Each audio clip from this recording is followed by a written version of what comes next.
और जो अल्लाह वाले होते हैं उनकी शान अला इन्ना औलिया अल्लाहि ला खौफुन अलैहिम वला हुम यहज़नून, उन्हें न डर होता है न रंज होता है। उनकी शान ये होती है जो अल्लाह वाले होते हैं। हज़रत गौसे पाक परहेज़गारी, तक़वा और शरीयत पर अमल करने के हवाले से अपनी मिसाल आप थे। वो तो थे ही बेमिसाल, मगर वो जिस दबिस्तान के फूल हैं, एक तो वो आले रसूल हैं और अल्हम्दुलिल्लाह नजीबुत तरफ़ैन सादात से हैं। माँ की तरफ से भी सियादत है और बाप की तरफ से भी। एक नसब हज़रत इमाम हसन मुसन्ना तक जाता है और इमाम हसन मुसन्ना बेटे हैं इमाम हसन के और इमाम हसन बेटे हैं हज़रत फ़ातिमतुज़ ज़हरा। इमाम हसन बेटे हैं फ़ातिमतुज़ ज़हरा के और फ़ातिमतुज़ ज़हरा बेटी हैं शहंशाह कौनो मकां की। और एक तरफ से उनका नसब हज़रत इमाम हुसैन तक जाता है, वो भी हुजूर तक पहुँचता है। तो इस एतबार से उनको नजीबुत तरफ़ैन कहते हैं। उनके वालिद माजिद नाम उनका मूसा था, लक़ब उनका अबू सालेह था, जंगी दोस्त था। आप उनकी परहेज़गारी, तक़वा और उनकी शान बेनियाज़ी देखिए कि बहता हुआ सेब तनावुल कर लिया था, तोड़ा नहीं था कहीं से, न छीना था किसी के हाथ से, न किसी के ठेले से उठाया था, गसब नहीं किया था। अल्लाह वाले होते हैं तो उनके अमल भी ऐसे होते हैं, अमाल कि देख कर लगता है कि वाक़अतन ये खुदा वाले हैं। बताओ, सेब तनावुल कर लिया, बहता हुआ, तोड़ा नहीं, तो उस तरफ चल दिए जिधर से सेब आ रहा था। पहुँचे एक जगह, देखा टहनियाँ पानी की तरफ झुकी हुई हैं सेब के दरख्त की। यकीन हो गया कि इसी दरख्त की टहनी से ये सेब टूटा है। वो जिनका दरख्त था वो भी आले रसूल थे, औलाद अली थे, अब्दुल्ला सौमई। एक दूसरे से मुलाकात हुई, कहा हमने आपके दरख्त का टूटा हुआ सेब जो पानी में बहता हुआ जा रहा था आपकी बग़ैर मर्ज़ी के तनावुल कर लिया। जो सज़ा चाहें आप दे दें, बस क़यामत के दिन मेरा दामन न पकड़ना। तो इससे सीख लो। अभी अज़ीज़म मौलाना गुल मोहम्मद साहब ने आपकी तवज्जो दिलाई रिज़्क़ हलाल की तरफ, तो इससे हमें सीख लेना चाहिए कि एक सेब खाने पर उन्हें किस कदर एहसास हो रहा है। तोड़ा नहीं है, छीना नहीं है किसी से, बहता हुआ जा रहा था। ज़ाहिर है वैसे भी वो ज़ाय हो जाता या कीड़े मकोड़ों की ग़िज़ा बन जाता। देखिए, कहा आप जो भी चाहो इसके इवज़ मुझे सज़ा दे दो, मंजूर है, बस मैं ये चाहता हूँ आप माफ़ कर दो। ये थे अल्लाह वाले और ऐसे होते हैं अल्लाह वाले। आजकल मुसलमानों के हालात ये हैं, पिलोट के पिलोट निकल जाते हैं, डकार भी नहीं लेते, ज़मीनें खा जाते हैं और एक दूसरे के हुकूक गस्ब कर लेते हैं। सगे भाई से दूरी बनाए हुए, सगा भाई बेटा बाप से दूरी बनाए हुए है। यानी औरों के हुकूक मुसलमान क्या अदा करेगा, अपने माँ बाप के हुकूक अदा नहीं कर पा रहा, बाप का हक अदा नहीं कर पा रहा, माँ का हक अदा नहीं कर पा रहा। वो एक हदीस शरीफ है बुखारी शरीफ में, इमाम मोहम्मद बिन इस्माइल बुखारी अल-मुतवफ़ा 256 हिजरी बुखारी शरीफ में, बल्कि ये हदीस मुकर्ररात से है और इसका बाज़ हिस्सा सुनन दारमी शरीफ में भी आया है। बड़ी प्यारी हदीस है। मैं सुनाता हूँ तकरीरों में जब इस ताल्लुक़ से बात आ जाती है कि लोगों में एहतियात पैदा हो कि देखो अहले ईमान की शान क्या होती है और अमानतदार कौन लोग होते हैं। हुजूर पिछली उम्मतों में से एक उम्मत के दो लोगों का एक मामला बयान फरमा रहे हैं। इरशाद फरमाते हैं, सहाबा, एक साहब ने दूसरे से ज़मीन ख़रीदी। ज़ोर से बोलो, क्या ख़रीदी? आवाज़ आए, क्या ख़रीदी? ज़मीन। पेमेंट दे दी उन्होंने। अच्छा, पहले बेनामे तो होते नहीं थे क्योंकि बेमानी नहीं थी। हाँ। अब अगर आप इसकी डिटेल में जाएंगे और डीपली इसको वॉच करेंगे और स्टडी करेंगे और आप ये तहकीक करना चाहेंगे कि ये बेनामे कब से आए, तो जवाब यही मिलेगा, जब से बेमानी आई। यानी 50 लाख की आपने कोई प्रॉपर्टी ख़रीदी है तो 1 लाख ज़रूरी है। और यहाँ ये ज़रूरी है मैं कागजात के हवाले से कहता हूँ हर जगह कि अपने कागजात सही करो। स्पेलिंग में मिस्टेक्स भी नहीं होना चाहिए। बच्चों का जन्म प्रमाण पत्र ज़रूरी है। इसी तरीके से एक कागज़ में सरकारी जो भी आपने बनाया है कागज़, आधार कार्ड हो, पैन कार्ड हो, पासपोर्ट हो, तो जहाँ पर जो आपकी डेट ऑफ बर्थ है, इसी तरीके से जो आपके नाम की स्पेलिंग है, आपके फादर के नाम की स्पेलिंग है, हर कागज़ में वही होना चाहिए, वरना बहुत परेशानियाँ खड़ी हो जाती हैं आने वाले वक्त में। मेरी बात समझ में भी आ रही है नहीं आपके? तो ज़बान खोलो यार, ये 2.5 किलो के तरबूज हिला रहे हो खुदा के बंदो। अल्लाह ने ज़बान नहीं दी आप लोगों को। बात समझ आ रही है कि नहीं? कागजात दुरुस्त करो अपने, खतरा खतौनी के हवाले से या अपने वैसे भी जो भी आपके कागजात हैं, इस पे तवज्जो दो जो मैंने बताया।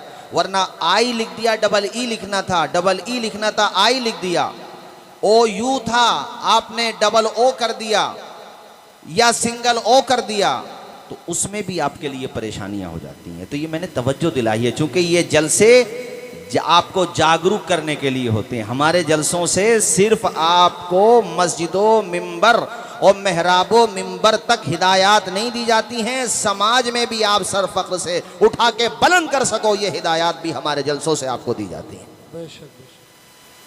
ये मैंने आपको इसलिए बात बताई ताकि इतनी अजीम शान कॉन्फ्रेंस सजाई है हमारे मोहतरम सैयद सुबहानी मियां साहब कुबला ने, उनके शहजादों ने, सब ने मिलजुल करके। तो यहाँ से आप ये बातें ले करके जाओ कि भाई हमें अपने कागजात दुरुस्त करने। BLO आपके दरवाज़ों पे आए, जिस टाइम पे वोट बनते हैं तो उसमें भी चेक करो आपके वो बच्चे बच्चियाँ जिनकी वो एज हो गई जिसमें वो वोट डाल सकते हैं, तो केयर करो।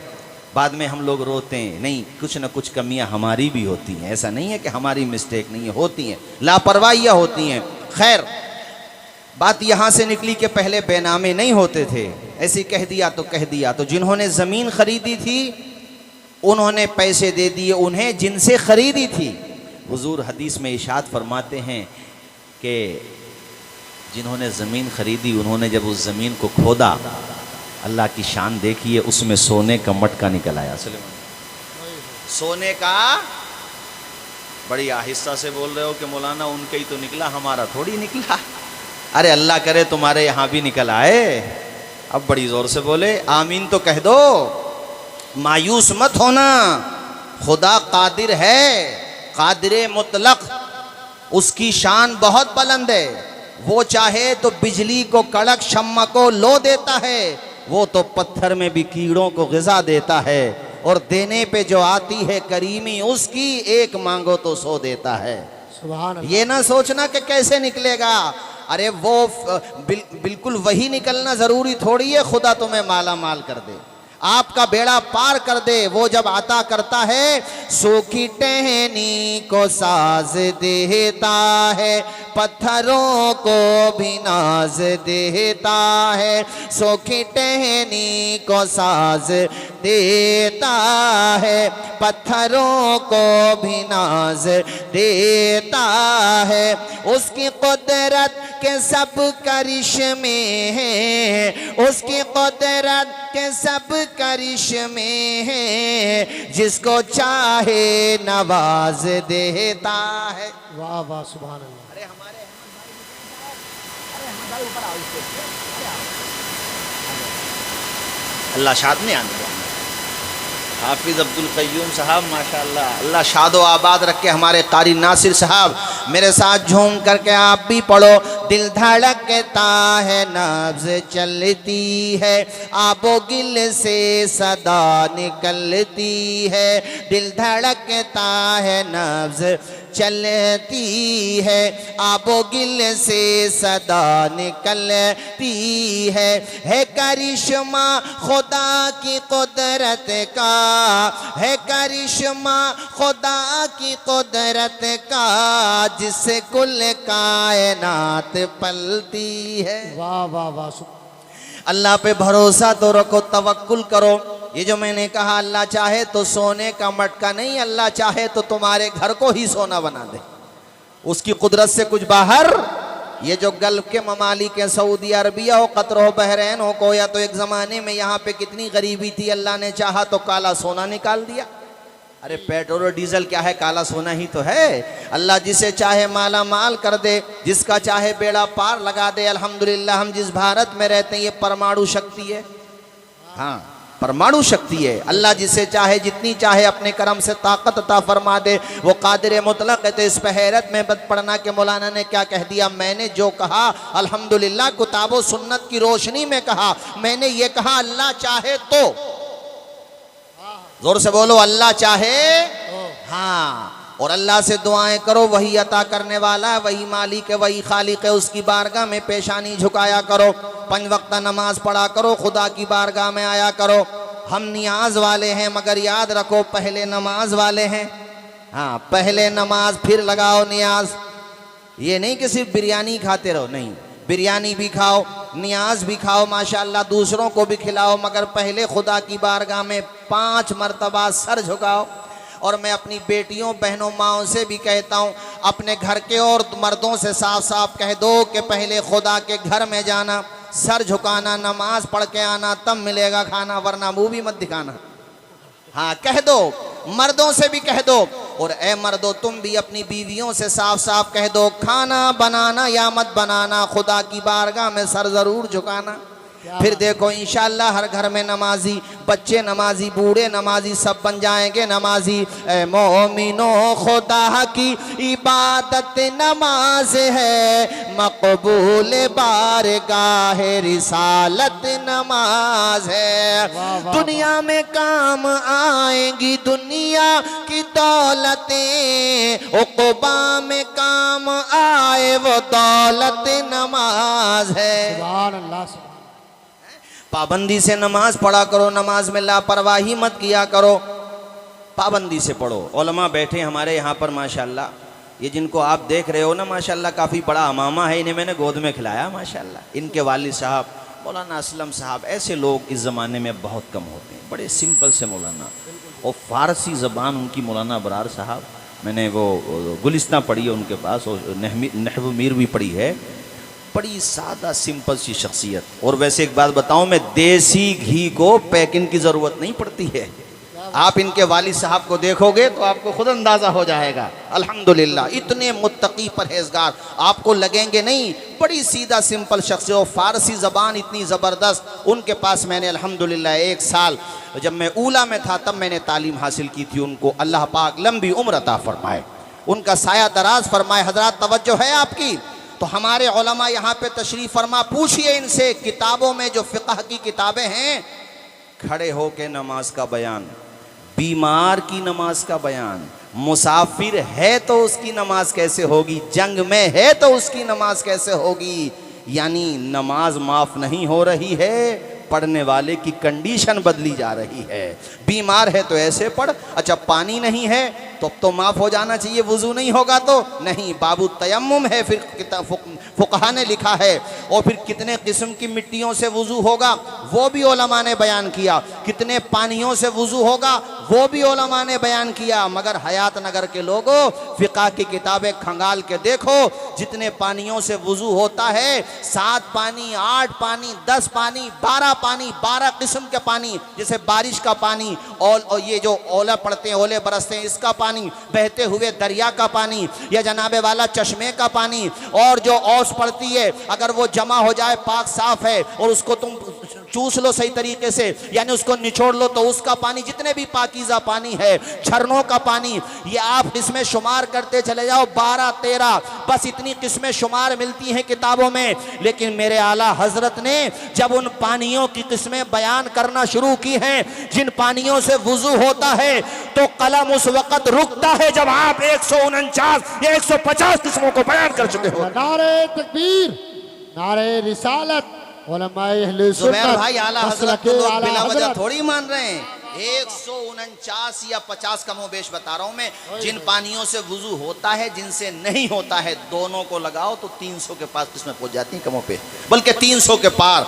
ये हैं आला हजरत, जोर से बोलो सुभान अल्लाह। इसलिए उनका नाम आता है। अजीजान गिरामी तवज्जो फरमाइएगा, बात काफ़ी आगे चली गई। मैं ये बता रहा था कि ईमान वाले वो हैं जो अल्लाह से डरते हैं। अभी यहाँ पे ज़मीन ख़रीद ली, अब उन्होंने जब ज़मीन को खोदा तो उसमें सोने का मटका निकल आया। भूला नहीं हो, आप भी नहीं भूले होंगे। क्या निकल आया? कमजोर दिल वाला हो ना तबरेज भाई, कमजोर दिल वाला हो और वो सोने का मटका देख ले तो जिंदा रह जाए तो बड़ी बात है।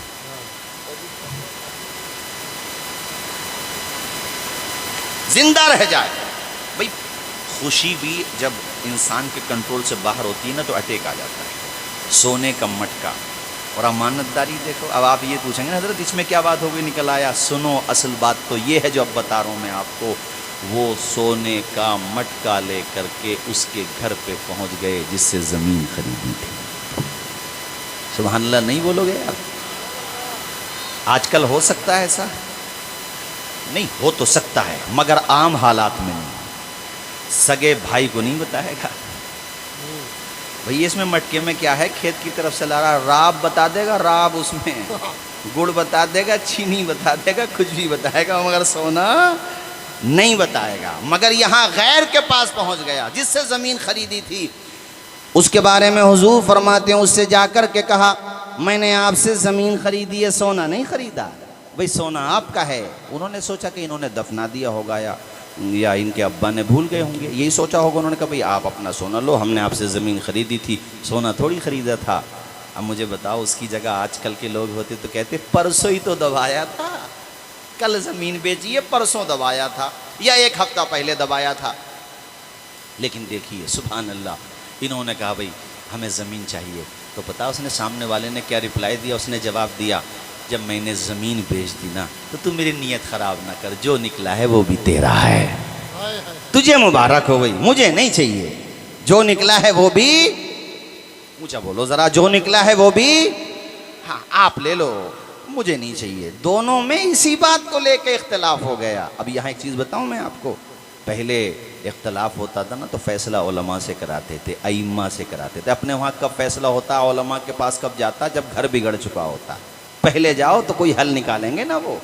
अब वो आलिम साहब के पास पहुँचे दोनों। आलिम साहब ने कहा बताओ क्या केस है? कहा साहब हमने ज़मीन खरीदी थी। ज़मीन ही तो खरीदी थी मौलाना साहब, सोना तो नहीं खरीदा था। मौलाना ने कहा बात तो सही है भाई आपने। कहा हज़रत मैंने जब ज़मीन बेच दी तो अब मुझे क्या पता उसमें क्या ख़जाना है, अब इसकी हो गई तो ये ले। मौलाना साहब भी दोनों को देख के यकीनन मुस्कुराए होंगे कि तुम कितने भले इंसान हो माशाअल्लाह। बताओ उन्होंने क्या फ़ैसला किया? ज़ोर से बोलो, बता दूं?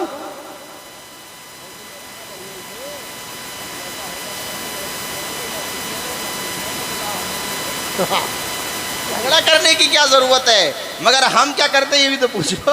भाई हम ये करते कि भैया हम अपना स्कूल बना लेंगे, हैं? ये अपने मदरसे, किसी मदरसे को दे दो, मरकजी मदरसा अजमउलूम को दे दो, खैलूम रायसती को, नखासा को, किसी को दे दो। झगड़ क्यों रहे हो? उन मौलाना साहब ने, उन आलिम साहब ने जो फैसला किया तुम्हारे कलेजों पे बर्फ पड़ेगी सुन करके, तुम्हें सुकून पहुंचेगा। उन्होंने फरमाया अच्छा ये बताओ तुम साहिब औलाद हो कि नहीं? दोनों ने कहा औलाद तो है। एक ने कहा बेटा बालिग भी है। उन्होंने कहा बेटी, हाँ हमारी बेटी भी बालिगा है। तो कहा ऐसा करो तुम आपस में समधी बन जाओ, अपने बेटे का निकाह इनकी बेटी से कर दो और ये जो खुदा ने तुम्हें दिया है ना ये उसी में एडजस्ट कर दो। सुभान अल्लाह। और हाँ साथ में ये भी कहा कि कुछ माल का इसका सदका कर दो। अजीज़ान गिरामी, ये कितना भला दौर था, कितना अच्छा दौर था। याद रखना मैंने एक हिकायत पढ़ी थी कि एक साहब ने अपनी दुकान बहुत अंदर जाके गली में, तंग गली में उन्होंने दुकान खोली। किसी ने उनका मजाक उड़ाया, यहाँ कौन ख़रीदने आएगा आपसे? उन्होंने पलट के कहा क्या मौत नहीं आएगी मुझे यहाँ? कहने यार मौत तो आ जाएगी, इससे भी ज़्यादा तंग जगह में रहो तब भी आ जाएगी, ज़मीन खोद के अंदर रहो तब भी आ जाएगी। कहा जैसे मौत इंसान तक पहुँच जाती है वैसे ही उसके नसीब की रोज़ी भी उस तक पहुँच जाती है। हमारा काम है हीला तलाश करना, हमारा काम है रोज़गार करना। रोज़ी देने वाली ज़ात तो अहकमुल हाकिमीन की ज़ात है, अल्लाह ताला की ज़ात है।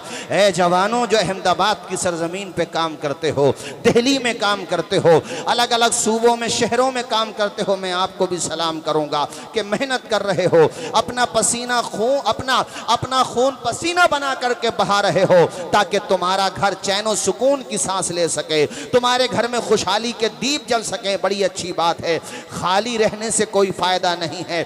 कमाओ, मेहनत मेहनत करो ताकि तुम्हारे माँ बाप तुम्हारे पीठ पीछे इस बात की तारीफ करें कि बेटा जब से जवान हुआ है घर की जिम्मेदारी उसने अपने कांधे पे ले ली। बेशक बेशक। इसलिए खाली मत रहो। और तुम्हें भी अल्लाह ने दिया है तो बिजनेस करो, तिजारत करो। हजरत उस्मान गनी का नाम तो आपने सुना ही है, मालदार सहाबी थे, लेकिन अब्दुर्रहमान इब्ने औफ का नाम शायद आपने नहीं सुना होगा। जिन्होंने सुना सुभान अल्लाह, नहीं सुना तो सुनो। वो इतने मालदार सहाबी थे, लेकिन जब हुजूर ने रिश्ते मुआखात कायम किया तो जिसके साथ उनका रिश्ते मुआखात हुआ उन्होंने कुछ देना चाहा, कहा मुझे कुछ दो नहीं आप, बस मुझे मदीने की मंडी का पता बता दो, मैं तिजारत करूँगा, रोज़ी देने वाली ज़ात अल्लाह की ज़ात है। और फिर वही अब्दुर्रहमान इब्ने औफ इतने बड़े बिजनेसमैन बने, इतने बड़े ताजिर बने कि आजकल अंबानी अडानी का नाम क्या चलता होगा, ये तो कुछ दिनों नाम चलेंगे फिर बाद में आ जाएंगे। अब्दुर्रहमान इब्ने औफ ऐसे ताजिर, ऐसे सादिक व अमीन ताजिर कि 1450 साल का ज़माना बीत गया कमोबेश, मगर उन जैसा बिजनेसमैन उनके बाद कोई पैदा नहीं हुआ है। उनके बारे में कहा जाता है कि मिट्टी को हाथ लगा देते थे, अल्लाह ताला उसमें भी बरकत आता। बेशक सुभान अल्लाह। और मुआवरार साहब एक दौर तो ऐसा आया कि मदीने की मंडी का भाव तय नहीं होता था उनके बगैर। हाय हाय। बोलो जोर से यार, भाव तय नहीं होता था अब्दुर्रहमान इब्ने औफ के बगैर। अरे बागात के बागात खरीद लिए थे उन्होंने, इलाके के इलाके खरीद लिए थे, और राह खुदा में खर्च भी ऐसे ही करते थे। और याद रखो माल भी उसी का बढ़ता है जो खर्च करता है। जैसे फ्रीज में पानी रख के पानी न निकालो ना तो एक हफ्ते के बाद बदबू आने लगती है उसमें, ऐसे जिस माल से राह खुदा में खर्च नहीं होता, सदक़ात वाजिबा यानी उसकी ज़कात और फसलों का उश्र नहीं निकाला जाता तो उसका अंजाम भी अच्छा नहीं होता है। वो जो फसलों का उश्र है, ज़कात है तुम्हारे माल पे, वो तुम्हारा है ही नहीं, वो तो गरीबों का है। अल्लाह ने तुम्हें बतौर अमानत दिया है। हाँ, तुम्हारी अमानत का इम्तिहान है कि तुम साहिब हक तक पहुँचाओगे कि नहीं पहुँचाओगे। ये सब बात मैंने आपको समझाने के लिए कही है कि आप लोग तिजारत की तरफ भी तवज्जो दो, खूब मेहनत से कमाओ, आगे बढ़ो, तरक्की करो। और एक जुमला और कहूँगा यहाँ पर, अल्लाह पाक ने तुम्हें साहिब औलाद बनाया है, औलाद वाले हो तो आधी रोटी खाओ। अगर तुम्हें खाने के लिए ना थाली ना मिले तो हथेली पे खा लो, मगर बच्चों को पढ़ा लो, बच्चों को पढ़ा लो। हौसले इस तरह आजमाया करो, मुश्किलें देखकर मुस्कुराया करो, भले दो निवाले कम खाया करो, अपने बच्चों को लेकिन पढ़ाया करो। बेशक बेशक। अभी आपने भी जिक्र किया माशाल्लाह, यहाँ पे जो बच्चियों के मदारिस चल रहे हैं, बड़ी खुशी की बात है। हमारी बेटियाँ, हमारी बच्चियाँ, हमारी बहनें कुरान अज़ीम की तालीम हासिल कर रही हैं। जिस दिन ये माएँ बनेंगी और अपने शौहरों के घरों पे जाएंगी, इनकी कोख से जो नस्लें पैदा होंगी इंशाअल्लाह वो ग़ुलाम हुसैन बनेंगी इंशाअल्लाह। तो इसलिए हमारी बेटियों का, बहनों का पढ़ना भी बहुत अच्छा है, मगर साथ ही साथ मैं जवानों से कहूँगा, मैं उनसे कहूँगा जो बाप बन चुके हैं कि सिर्फ बेटियों को ही ना पढ़ाओ, साथ में बेटों को भी पढ़ाओ, है ना। बेटों को भी साथ में पढ़ाओ, मेहनत से पढ़ाओ, तरक्की करते जाओ। एक दिन वो ज़रूर आएगा कि इंशाअल्लाह हयात नगर सिर्फ संबल में नहीं पहचाना जाएगा, दूर दूर तक पहचाना जाएगा। और आज भी पहचाना जा रहा है माशाअल्लाह, बुजुर्गों के नाम से आज भी पहचाना जा रहा। बस 10 मिनट और, उसके बाद फिर मैं गुफ्तगू ख़त्म करता हूँ। एक मरतबा मेरे साथ कलमा शरीफ पढ़िए, ला इलाहा इल्लल्लाहु मुहम्मदुर रसूलुल्लाह सल्लल्लाहु ताला अलैहि वसल्लम। हज़रात, मैं आपको बताना ये चाह रहा था कि उन्होंने परहेज़गारी, सेब खाया तो उनसे कह रहे हैं, जिनका सेब खा लिया उनसे कह रहे हैं कि जो भी सज़ा चाहो मुझे यहीं पे दे देना, क़यामत के दिन दामन न पकड़ना। उन्होंने कहा इतना नेक लड़का, इतना अच्छा, और चेहरा भी माशाल्लाह, और सादात के चेहरे में खुदा के करम से एक रौनक होती है, खुदा के करम से अल्हम्दुलिल्लाह एक अजीब रौनक होती है। इसीलिए तो हमारे आला हज़रत ने कहा, तेरी नस्ल पाक में है, नहीं पढ़ोगे ज़ोर से, तेरी नस्ल पाक में है बच्चा बच्चा, तू है आईने नूर तेरा। हाँ, पहचान लिया, ये भी सैयद हैं और वो भी सैयद हैं, जिनका सेब तनावुल किया है जिनके दरख्त का। खैर, कहा भाई रहो फिर यहीं पे, यहीं पे रहना पड़ेगा, तभी तुम्हारे सेब खाने का जो तुमसे मामला हुआ है उसको तभी माफ़ करें। कहाँ रहेंगे, रहे वहाँ पर। असल में उन्हें रोकना बहाना था, वो देखना ये चाह रहे थे कि कितना परहेजगार है, उन्होंने देखा कि तहज्जुद भी पढ़ता है, अव्वाबीन भी पढ़ता है, इशराक भी पढ़ता है, मुत्तकी है, परहेजगार है। मन को भा गया। कहा हजरत कब तक मुझे रहना होगा? कहा बेटे एक कहा और मानना होगा, एक बात मेरी और मानना होगी। कहा वो भी मानेंगे, बताइए क्या मानना होगा? कहा बस आप इतना और कर लो कि आप मेरी बेटी से निकाह कर लो, मैं आपको माफ कर दूंगा। और साथ में ये भी सुन लो कि मेरी जो बेटी है वो आंखों से नाबीना है, पैरों से माजूर है, कानों से माजूर है, हाथों से माजूर है। हजरत अबू साले ने फरमाया मुझे तब भी मंजूर है। बोलो सुभान अल्लाह। नारे तकबीर, नारे रिसालत, उलमाए अहले सुन्नत, मसलके आला हजरत हजरत सैयद सुभानी मियां साहिब किबला, सैफ रजा कानपुरी, सैफ रजा कानपुरी, शायर इस्लाम सैफ रजा कानपुरी। नारे तकबीर, नारे रिसालत, सुभान अल्लाह। माशाअल्लाह आपके मनपसंद चहीते मोहतरम सैफ रज़ा कानपुरी साहब इंशाअल्लाह कुछ ही देर में बमुश्किल 40 मिनट या आधा घंटे में आप उनके रूबरू हो जाएंगे और वो आपके रूबरू हो जाएंगे। बस ये बात सुनो फिर मैं अपनी गुफ्तगू ख़त्म करता हूँ। हमारे कारी नदीम साहब भी तशरीफ़ ला रहे हैं माशाअल्लाह, अल्लाह ताला उम्र में बरकतें अता फरमाए। ये भी बहुत पहुँची हुई हस्ती है माशाअल्लाह। आपके हयात नगर में मेरे ख़्याल से मुझे ये लगता है कि हयात नगर वालों ने फ़ैसला कर लिया है कि कारी नदीम साहब इंशाअल्लाह ज़िंदगी भर यहीं रहेंगे इंशाअल्लाह। और मसाजिद के भी जो अइम्मे किराम हैं उनके लिए भी यही मन बनाओ, जब अइम्मा अच्छे मिल जाएं तो फिर निकालने का जहन न बनाओ, बल्कि कोशिश ये करो कि उनकी ज़िंदगी यहीं पे गुजर जाए, है ना? सही है ना भी ज़ुबैर भाई? तो ये बात मैं मुकम्मल करूँ।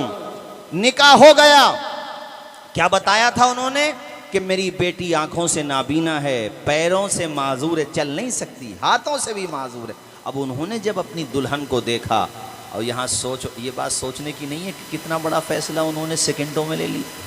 ये भी नहीं सोचा कि इसका, बस ये सोचा कि वो जो मैंने सेब खाया है वो गलती मेरी माफ़ हो जाए, ये सोचा बस। वरना बताइए शादी करना और फैसला करना ये कितनी बड़ी बात थी, दिमाग पे जोर डाल के सोचो, हैं कितनी बड़ी बात थी। उन्होंने जब अपनी दुल्हन को पहली दफ़ा देखा, इनका नाम है फ़ातिमा, लक़ब है उम्मुल खैर, सुभान अल्लाह, उम्मुल खैर, अल्लाह अकबर। उन्होंने जो देखा तो वैसा तो नहीं था जैसे बताया था। आँखें भी हैं अल्हम्दुलिल्लाह और सलामत हैं आँखें, कदम भी सलामत हैं, सीरत तो लाजवाब है ही, सूरत भी लाजवाब है। अब वो जो जिनके दरख्त का सेब खाया था, जाहिर है वो रिश्ते में सुसर हो गए उनके पास गए, कहा आपने जो कहा वैसा तो नहीं है। उन्होंने पेशानी चूमी, कहा बेटे अल्लाह ताला ने तुझे तेरे सब्र का इनाम अता फरमाया है। बात मैंने जो कही वो भी झूठ न थी, इसको कहते हैं तौरिया, यानी जो कहा करीब का माना कुछ और है, बईद का माना कुछ और है। मैंने जो कहा वो बईद का माना मुराद था, मतलब ये था मेरी बेटी ने कभी शरीयत के खिलाफ नहीं देखा है तो नाबीना ही तो हो गई। शरीयत के खिलाफ देखने से नाबीना ही तो हो गई, शरीयत के खिलाफ कदम नहीं उठाया है, इस एतबार से वो पैरों से माजूर है। ऐसे ही हाथों के बारे में समझो, कानों के बारे में, समाज के बारे में समझो। हयात नगर के मेरे दीनी भाइयों, जब बाप अबू साले हो, बेटा फातिमा उम्मुल खैर हो, नाना अब्दुल्ला सौमई हो, फूफी उम्मे आयशा हो, दोनों तरफ से नसब नाना जान मोहम्मद अरबी तक पहुंचता हो, तो उस घर में जो बच्चा पैदा होता है उसका नाम है अब्दुल कादिर जिलानी गौसे पाक। अस्सलामु अलैकुम व रहमतुल्लाहि व बरकातहू।